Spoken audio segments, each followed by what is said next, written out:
19 October সন্ধ্যায় জগন্নাথ বিশ্ববিদ্যালয়ের ছাত্রদল নেতা জোবায়েদের রক্তাক্ত মরদেহ মেলে পুরান ঢাকার একটি বাড়ির সিঁড়িতে। খবর পেয়ে ছুটে যায় সবাই। এই বাড়িতেই বর্ষা নামের একটি ছাত্রী পড়াতেন জোবায়েদ। সেদিনও টিউশনিতেই যান তিনি।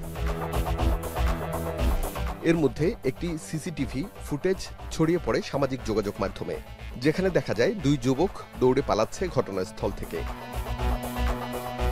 জোবায়েদের সাথে ছাত্রী বর্ষার একটি ফোন রেকর্ড পায় পুলিশ। সেখানে বর্ষা জানতে চাচ্ছে জোবায়েদ কোথায় আছে, টিউশনি করাতে আসতে কতক্ষণ লাগবে।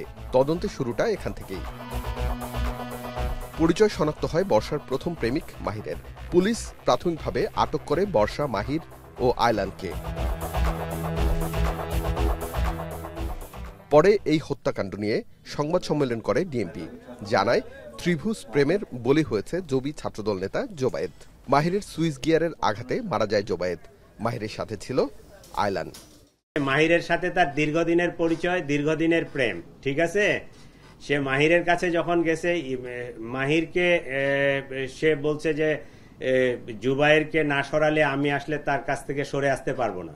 26শে সেপ্টেম্বরের পরে তাদের মধ্যে পরিকল্পনা আসে যে তাকে আমরা ওই সরাই দিবে। রাজনৈতিক কোনো বিষয় এখানে নাই, এটা ত্রিভুজ প্রেমের কাহিনী। তবে ঘটনার মূল পরিকল্পনা বর্ষা নিজেই করেছিলেন।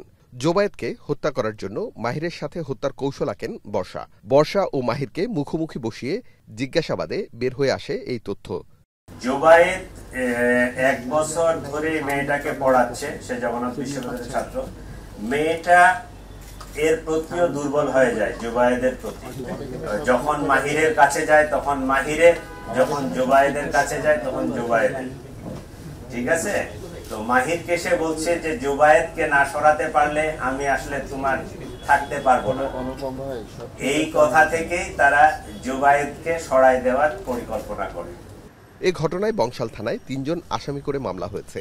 3 জনকেই গ্রেফতার দেখানো হয়েছে। আরিফ হোসেন, এখন, Dhaka. Colour expert, George sap এবং মাইল্ড অন হ্যান্ডস টেকনোলজি সমৃদ্ধ অরিক্স ক্রিস্টাল ওয়াশ আপনার লন্ড্রি এক্সপার্ট।